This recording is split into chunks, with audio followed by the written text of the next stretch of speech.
When Nietzsche proclaimed God is dead in 1884, he warned of the nihilist society void of meaning and direction. But what he couldn't have predicted was that capitalism replaced the religious system and eventually resurrected God in the form of success. And 100+ years later, despite billionaire influencers, celebrities, and other public figures continue to share mental health struggles, we continue to drink a capitalistic Kool-Aid through a hustle and manifestation-based culture. Why? Because we have not learned that success is not our savior. Hello friend, welcome to my channel. Thank you for being here. Let's get to the point. It seems like these days it's all about pro-capitalism hustle culture versus anti-capitalism manifestation culture, and they seem like opposites on the surface, but they're really deep down the same thing. We hustle for success and we manifest for success, just same goals, different terminology, and different means. And what's really happening is that we're still scared to challenge the status quo of capitalistic success equals happiness, despite knowing that success deep down is not what we're really looking for. And so many celebrities like The Rock, Selena Gomez, and Chrissy Teigen have spoken about their mental health struggles regardless of how conventionally successful they are,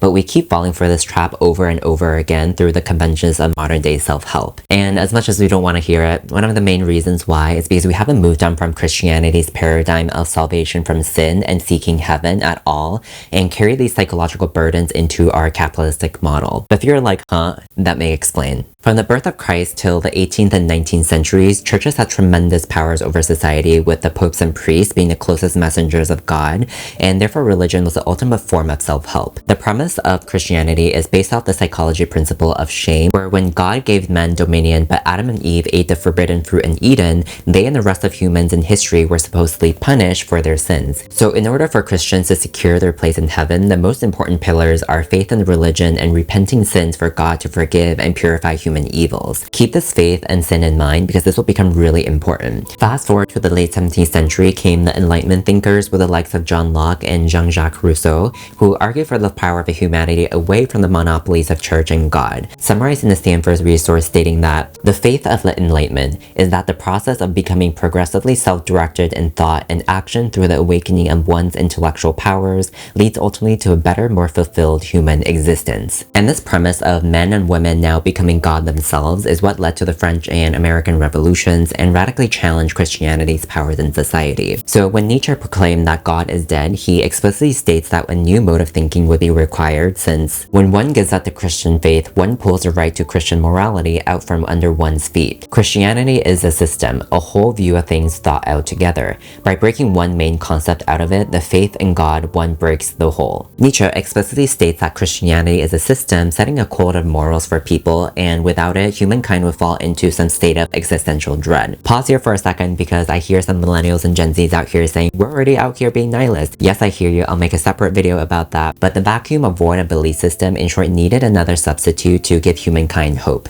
Because John Gray and Straw Dog said, for the men and women of today, an irrational faith in progress may be the only antidote to nihilism. Where when we don't have faith, we don't have reasons to keep going, and we fall into despair and perpetual dread. So here comes capitalism. On the surface, if we look at capitalism definition, it is a system of economic production which is controlled by market forces rather than a central government, which really makes it sound scientific and agnostic towards any spiritual, religious, or even human psychological beliefs, but that's where it gets really deceiving. Capitalism and its rise to prominence has very strong roots in the West, with the English-speaking Brits and Americans leading way, and sociologist Max Weber coined the term Protestant work ethic that explains why Protestants, specifically the Puritans, worked so hard under the capitalistic system. He was subject to a lot of criticism over the oversimplified claim, but what he was getting at was with the fall of Christianity as a system, the underlying beliefs of salvation of sin to enter heaven continued to persist and gave birth to the ideologies of the new capitalistic system. He states that, whereas Christian doctrine clearly defines riches as abhorrent, and whereas the devout previously engaged in very little labor at all, Puritanism construed wealth as grace and labor as a devotion to God. Thus it broke with contemporary ideologies and connected faith to labor. It spurred Puritans to work, articulating labor itself as a calling. So in short, Christianity and capitalism on their surface are just structures that facilitate how a society operates, but the underlying psychology of shame and working to forgive that shame to access to heaven continues to persist till this day. So whereas for Christians, salvation and heaven was their ultimate self-help, success became the new form of self-help to redeem us in this modern day. The main difference now is that instead of heaven and hell after this lifetime, we have now made heaven and hell the here and now, and made ourselves both both the sinner and God through free will rather than looking for an external form of God. If we don't work hard enough for success, then we are already in hell. We are lazy, we haven't hustled, and we haven't manifested hard enough, and deep down we still have sinned and still have this massive shame in us that we're unable to find salvation for. So on the surface level, we may operate in the capitalistic system, but the underlying psychology of shame and sin have not evolved at all. Just think about belief systems in the East, say Buddhism and Taoism, where cultivation of peace and flow are more important versus hard work here in the West, and you can kind of get the gist. Gone are the days when the priests and gods were the ultimate forms of self-help. With now a decentralized free market system where everyone's both God and sinner, we have turned to self-help books or sometimes therapists that champion this idea of success being the salvation to capitalistic heaven. So we don't have to look any farther than the economic definition to understand what successes we're measuring ourselves up against. So the system is defined by private property rights, home ownership, capital accumulation, money and things, and reinvestment, more money and things, free markets, productivity, and competition, bragging rights. Now, before I get into this next section, I do need to mention that yes, my channel is a self-help channel, but my ultimate goal here is to really show how misguided self-help has really become and have a more nuanced perspective on it. Self-help will always continue to exist in some form when the systems we live in don't offer the basic tools and care for us to live well,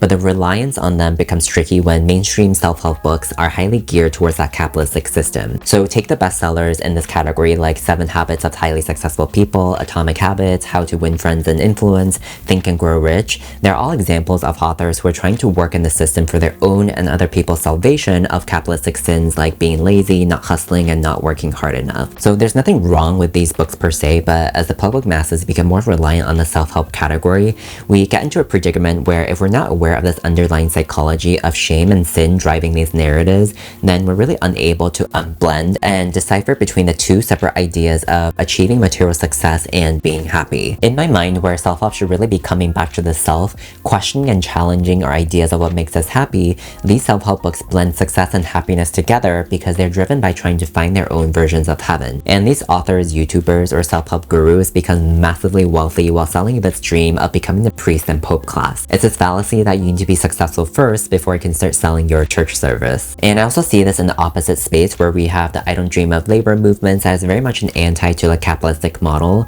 but we end up in a manifestation space where we really still end up reinforcing the principles of capitalism, which is to have some form of success. We just started using the word manifesting to replace hustle, and yes, to some degrees in a much kinder and more forgiving way, but deep down the manifestors still want the same material riches that comes with success. So on two extremes, we have the hustle and passive income bros who are just really deep into it, and the manifestors who push the system away, but ultimately still say, oh wait, I still want some of that though. In my mind, it's a very classic argument between it's the system's fault, which leans younger and more progressive usually, and it's your fault, which leans older and more conservative. I'm not here condemning either approaches, but we really want to get back to why we're seeking self-help at the end of the day. Then we need to address the two separate issues of 1, how can we still live in the system without rejecting it or being brainwashed by it, and 2, heal the underlying root problem of shameful sin that we still carry so we can ultimately be happy. I'm aware that this feels like way too big of an undertaking in one video, but let me try anyways. The key idea here is that happiness is contentment.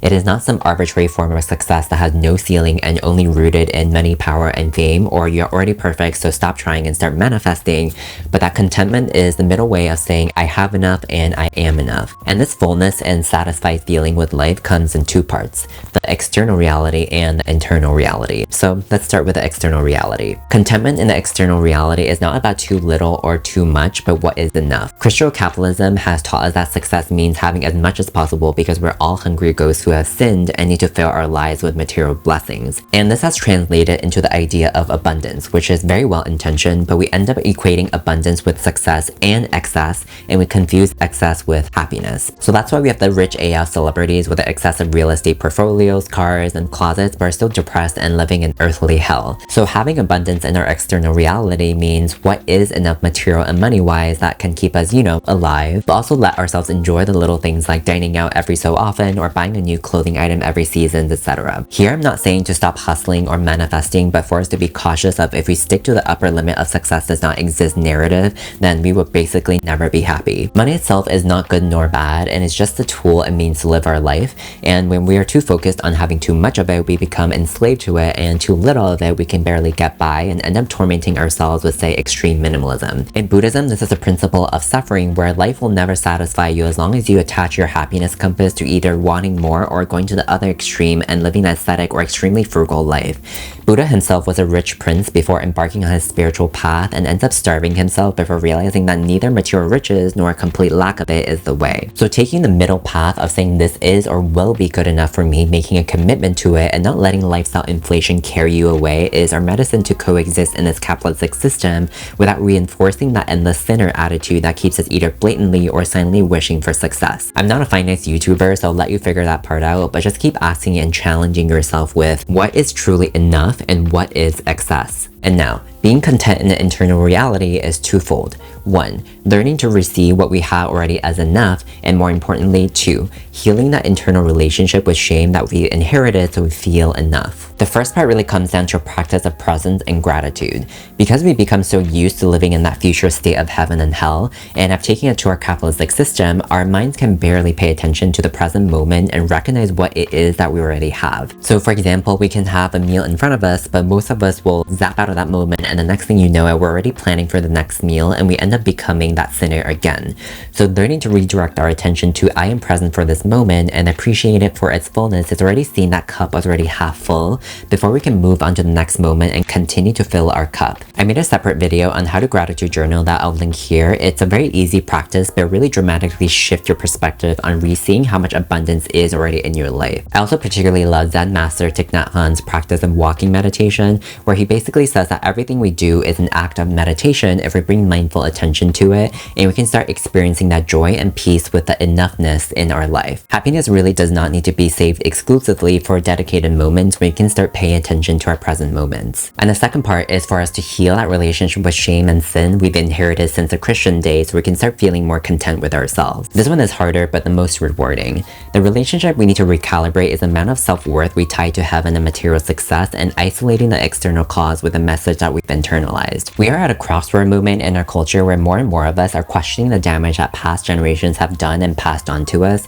and we can start using that awareness and privilege of mental health being more destigmatized as ever to really start healing that. None of us asked for this Christian capitalism shame, but the more we can collectively do this, the more it can become a reality for us to push for systematic reforms without villainizing the system that also supported us. But for now, we've internalized this message of shame and heaven seeking because our parents and their parents and their parents participated in these systems, and so all the care that they have redirected at us were not necessarily focused on our emotional needs, but just so how they can prepare us so we're ready for the real world. That is even if you're lucky. So when we have a culture where success is implanted and nurtured since day one and emotional health is second, it's no shock as to why so many of us grow up in highly emotionally absent, unstable, or even abusive households, and parents get the free pass when they see that, oh yeah, your children are out there making a living wage while mental wellness is at a record low. I'm not going to get into the specifics of the parent and child psychology, but when we have that cultural model of shame and success implanted in us, then growing up as children, we have done anything, literally anything possible so we can get food, shelter, and attention. So whether that just means going to college, making a good salary, or even pursuing your passion to be successful,